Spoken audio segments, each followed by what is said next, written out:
And as everyone here can attest, it is our families that drive us and motivate us. But with youth unemployment hovering at 18% in this province, with New Brunswick having the lowest economic growth of the entire country, and with policies being gutted, like the tuition cashback, that would have seen our graduates remain in New Brunswick after school, I'm simply blown away when I hear Brian Gallant talk about his make-believe economy that is burgeoning and his make-believe job records. We haven't lost our minds. We actually are seeing our children getting in their cars, getting on buses, getting on planes, and going to work, to live, and eventually raise their families in other provinces of this country. All of our efforts to keep our youth at home have failed. They failed. Brian Gallant and his elite Ottawa friends, with whom he is so closely aligned, have offered no real help to our youth.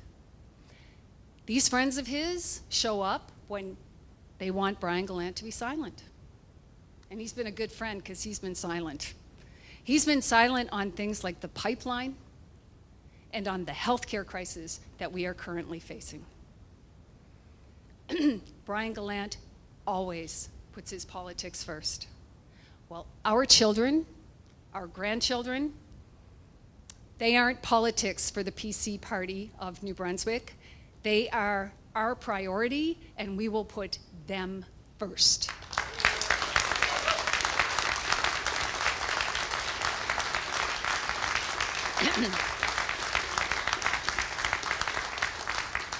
Let me ask you something.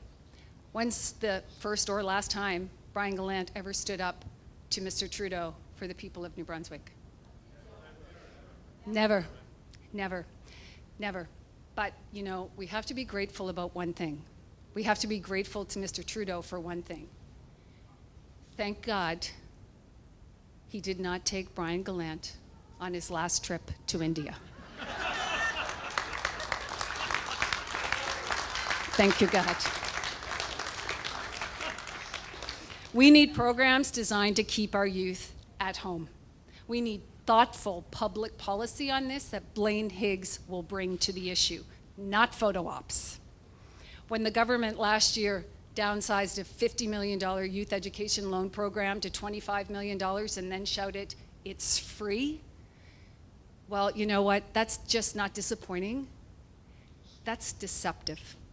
And by playing these games with our youth and with the very viability of our province, Mr. Gallant has not only betrayed the trust of New Brunswick, he's betrayed the legacy of the program of equal opportunity.